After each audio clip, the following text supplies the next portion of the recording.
Hey everyone, did you know that over 90% of you watching right now haven't hit that subscribe button? If you enjoy our content, take a second to subscribe. It's free and it really helps us keep bringing you great stories every day. I used to think love was simple. Not easy, but straightforward. Two people meet, build a life together, and weather whatever storms come their way. I thought that's what we were doing, Eleanor and I. Building something steady, something worth protecting. We met in college. She was the kind of woman who filled a room without trying. People gravitated to her, not because she demanded attention, but because she carried herself with a quiet confidence that made you want to stay close. I wasn't the first to notice her, but I was the one she chose. And when she chose you, it felt like the world had shifted in your favor. We married young, straight out of school. I had just started a job at a small consulting firm, while she pursued her passion for painting. Our early days were full of hope and possibility. We lived in a tiny apartment with leaky pipes and mismatched furniture, but it didn't matter. We had each other, or so I thought. Over time, her art started to take off. What began as a few local gallery exhibits turned into a thriving career. Commissions rolled in, her work gained recognition, and her name began appearing in magazines. I was proud of her, endlessly so. I believed in her talent even when she doubted it herself. But success has a way of changing things, and slowly it changed us. Her world expanded, filled with gallery openings, collectors, and industry events. My world stayed the same. Work, home, repeat. I didn't mind being the steady one. I thought that's what she needed, a grounding force while she soared. But somewhere along the way, I became background noise, reliable but invisible. The first sign was small. She stopped asking about my day. Then it was the late nights, the phone calls she took in another room, the trips she suddenly needed to take alone. I told myself it was nothing, that she was just busy, that her career was demanding more of her. But the distance between us grew an invisible wall I didn't know how to tear down. One night, I found her in the kitchen, staring at her phone with a look I couldn't quite place. It wasn't fear or guilt, it was something closer to regret. She didn't notice me at first, and when she did, she quickly set the phone down, offering a forced smile. "Late night?" I asked. "Just wrapping up a commission," she said, her voice too casual. I nodded, but something about the way she avoided my eyes stayed with me. The truth came out 2 weeks later. I wasn't looking for it, but it found me anyway. I was tidying up the living room when her laptop chimed with a notification. I glanced at the screen, expecting it to be an email or a calendar reminder. Instead, it was a message from someone named Nathan. "Last night was perfect," it read. "I can't stop thinking about you." My hands went cold. I stared at the screen, willing the words to change, to mean something else, but they didn't. They stayed there, plain and damning. I didn't confront her right away. I needed time to process, to figure out what to do. That night, I went to bed beside her, my mind racing while she slept soundly. I didn't touch her. I couldn't. The betrayal sat between us like a barrier I couldn't cross. The next morning, I left early for work, pretending everything was normal. But inside, I was unraveling. I spent the day in a haze, going through the motions while my mind replayed that message over and over. By the time I got home, I had made a decision. I wasn't going to lash out or beg for answers. I wasn't going to give her the satisfaction of seeing me break. Instead, I was going to quietly reclaim my life, piece by piece, starting with the parts she had taken for granted. I began by gathering evidence, not to hurt her, but to protect myself. I took photos of the messages, screenshots of her social media interactions, and quietly contacted a lawyer. I didn't tell anyone, not even my closest friend, Peter. I wanted to handle this alone on my own terms. Over the next few weeks, I played the role of the unsuspecting husband. I smiled at her stories, nodded at her explanations, and pretended not to notice when she slipped away for another work trip. Each time she left, I packed a little more of my life into boxes. Books, clothes, photos, anything that mattered to me. I was creating an exit strategy, one she wouldn't see coming. The hardest part was the waiting. Knowing the truth but sitting on it, letting it simmer while I prepared to leave. Some days I questioned if I was doing the right thing. If I should confront her, demand an explanation, fight for our marriage. But then I would remember the message, The way she laughed on those late-night calls. The way she looked through me like I wasn't even there. One evening, as she was getting ready for another event, she caught me watching her. "What?" she asked, her tone light but guarded. "Nothing," I said, forcing a smile. "You look beautiful." She did, but it wasn't for me. She smiled back, but there was a flicker of something else in her eyes. Doubt? Guilt? I couldn't tell. And in that moment, I realized I didn't care. Whatever she felt wasn't my burden to carry anymore. That night, after she left, I put the final box in my car and drove away. I didn't leave a note. I didn't need to. She would figure it out soon enough. When she called the next morning, I didn't answer. When she texted, I didn't reply. I wasn't running away. I was moving forward, and for the first time in years, I felt free. The first few days after I left were quiet. Not peaceful, not yet, but quiet. I stayed in a small, furnished rental I had found a few blocks from my office. Nothing fancy, just a temporary space with a bed, a desk, and a small window that overlooked a parking lot. But in that room, I felt something I hadn't felt in a long time. Control. I expected the calls to come, and they did. First, it was one voicemail, then 3, then a dozen, all from Eleanor. The tone shifted quickly. The first ones were confused. "Where are you?" Then worried. "Please call me, I don't understand." Then came the anger. "How could you just leave like that?" she asked in one message, her voice trembling. "After everything we've built?" That part stung, because the version of everything she was referring to, the one she believed was still intact, was already gone. She just hadn't realized it yet. I listened to one of the voicemails, just one, then deleted the rest. I didn't need to hear her justify it. I'd already read enough of her private exchanges with Nathan to know what our marriage meant to her now. An obligation. Something she'd outgrown. Something she thought she could discard and return to when convenient. But I wasn't going to be convenient anymore. My lawyer filed the papers that week. The evidence I provided made things simple, clean. I didn't want to drag her through the mud, I just wanted out, and I wanted everything done legally and calmly. The house was in my name. The savings mostly untouched. She had her career, her name, her rising fame. I wasn't interested in revenge, but I wasn't going to give her the satisfaction of thinking I'd wait around either.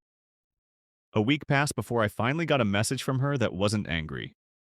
It was short, just one sentence. "I miss you." I stared at it for a long time. Not because I was tempted to respond, but because of how empty those 4 words felt coming from her. Miss me? Or miss the role I played? The stability I offered while she chased something new? I didn't reply. Instead, I went for a walk. It was late, the streets mostly empty. I passed a few shops, a late-night diner, and a bookstore still lit from inside. There was something comforting about seeing life go on. I stopped in front of a small gallery. Inside, paintings hung from white walls, soft lighting giving each piece a quiet presence. For a moment, I thought of her, of Eleanor, of all the galleries we used to visit together before her name was the one on the wall. I wondered if she was thinking about those moments too, or if they were already archived in the back of her mind, buried under the weight of her newer, shinier memories. I began making changes to my life quietly. I reconnected with people I hadn't seen in years, friends I'd let drift because I was always busy supporting her schedule, her events, her world. They welcomed me back with open arms, no questions, no judgment, just understanding. I hadn't realized how isolated I'd become in that marriage until I started breathing again. I joined a community art workshop on weekends, not because I wanted to become a painter like her, but because I wanted to create something, anything that didn't remind me of her. It helped. The process, the focus, the people. No one there knew who I used to be. I like that. Meanwhile, the divorce moved forward. Papers were signed, assets divided. She fought for the house at first, then relented. She didn't want the fight. Or maybe she realized it was symbolic of something already lost. Then one afternoon she showed up. I had just finished a meeting and was walking to my car when I saw her standing near it, arms crossed, her face pale. "Hi," she said softly. I didn't answer, just unlocked the car. I've been trying to reach you, she added. I know. Can we talk? I paused, hand on the door handle. What's left to say? I made a mistake, she said quickly. I was stupid. I thought I needed something more. I don't know. I was overwhelmed by everything. The shows, the attention. I didn't know how to balance it. I got lost. You didn't just get lost, I said, turning to her. You walked away. You made a choice. She flinched just slightly. I thought you'd understand, she whispered. You always understood me. No, I said. I supported you. There's a difference. Her eyes filled. Please, I want to fix this. I shook my head. You're not looking for me. You're looking for the version of me that put you first. Always. That version doesn't exist anymore. Tears ran down her face. I love you. I believed that she believed it, but it was too late. I loved you too, I said. So much I lost myself in the process. She stepped forward. I stepped back. I'm not angry, I told her. Not anymore. But I'm not yours either. She didn't argue, just stood there, blinking back tears as I got in the car and drove away. That night, I packed the last of my things from the rental and moved into a new place. A loft I'd found in a quiet neighborhood. Exposed brick, high ceilings, sunlight pouring in every morning like a promise that things could still be good. The space felt different. Not just because she'd never been there, but because I'd chosen it. For me. No compromises, no shadows, just clean air and quiet peace. I started building new routines, new mornings, new friendships. I began to enjoy my own company again. And somewhere in the process, I stopped checking my phone for messages I knew would never make anything better.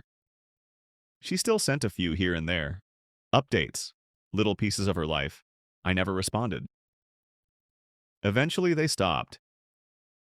One message, though, came a few months later. A single photo. It was of a painting. One of hers. But different. Simple. Quiet. Not flashy or layered in metaphors, just a single tree in the middle of an open field. No message, just that image. I studied it for a moment, then I closed it and never opened it again. Time moved on, and so did I. Not in some dramatic, movie-like way.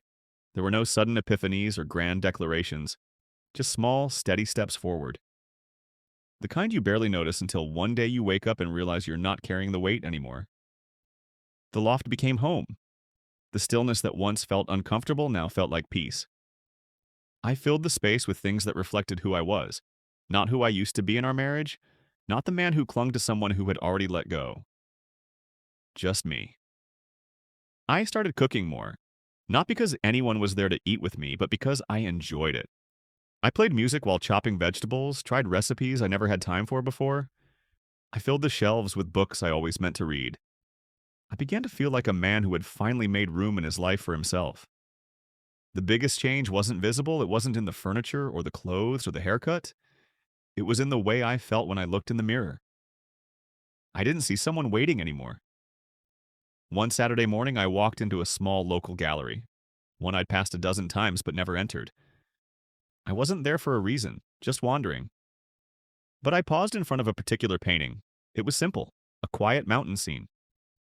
Snow on the peaks, a cabin tucked into the trees, a path winding toward the distance. There was something honest about it, something that felt like starting over. I stood in front of it for a long time. A woman beside me spoke. It makes you feel like you're somewhere else, doesn't it? I turned. She was about my age, maybe a little younger. Dark hair pulled into a loose braid, a warmth in her expression that made the room feel smaller. Yeah, I said, like a place you'd want to go when everything feels too loud. We talked. Nothing deep, just art and travel and favorite seasons. She introduced herself as Harper. I told her my name. We left the gallery together, walked to a cafe down the street, and sat outside under a fading sun. The conversation kept going, easy, steady, without effort. There was no spark, not in the firework sense, just a quiet glow. The kind that doesn't demand your attention, but makes you feel safe enough to lean in. We kept seeing each other, coffee on Saturdays, a farmer's market one weekend. a bookstore visit that turned into an hour of reading in the park. I never once felt like I had to be anyone but myself. After a few months, she asked about my past. Not out of nosiness, but because she cared. And I told her. All of it. Not to unload it, but to be honest. When I finished, she didn't look away, didn't flinch. She simply said, "I'm sorry she couldn't see you." "I'm not," I replied. "Not anymore. If she had, I wouldn't be here now." Harper smiled. "Do you think you're healed?" I thought about it. "No," I said. "I think I'm healing. But for the first time, I'm doing it for me. Not to prove anything, not to win someone back. Just because I want to live fully again." We weren't rushing anything. That's what I liked most. There were no questions about labels or the future, just presence. Each moment felt like a choice, not a habit, not an obligation. A choice to show up. And that meant everything. One evening, I got another message from Eleanor. Just text this time. "I heard you're seeing someone. I'm glad. I hope she sees what I couldn't." I didn't reply, not out of spite, but because there was nothing left to say. We weren't enemies. We weren't anything. A few months later, I heard through a mutual acquaintance that she had stepped back from painting, that she was living in a smaller place, doing private commissions again. I hoped she was finding her way, truly, but I didn't think of her often anymore. She was a chapter closed, a lesson learned, a part of my past that no longer shaped my future. Harper and I kept building something, slowly. She never pushed, never tried to fill a void or fix anything. She just stood beside me, steady and patient. And I realized something. Love doesn't always have to be dramatic to be real. Sometimes it's found in the quietest moments. A shared look across a crowded cafe, an unspoken understanding in silence, a hand reaching for yours, not to pull you, not to push you, but just to hold. One night, while sitting on the balcony, watching the city breathe below us, Harper asked me, "If you could go back and change what happened, would you?" I shook my head. Number. Because then I wouldn't be who I am now. She nodded, resting her head on my shoulder. "I like who you are now." So did I. Not because I was perfect or fully healed, but because I was honest, calm, free. I wasn't trying to prove my worth to someone who made me question it. I wasn't building my identity around someone else's ambition. I was just me. And that was enough. I used to think love was about holding on. Now I know. It's also about knowing when to let go. She left thinking I'd chase her, thinking I'd sit in the ruins, waiting for her to return. But I didn't chase. I walked forward, and somewhere along the way I found something better. Not someone to complete me, but someone to walk beside me.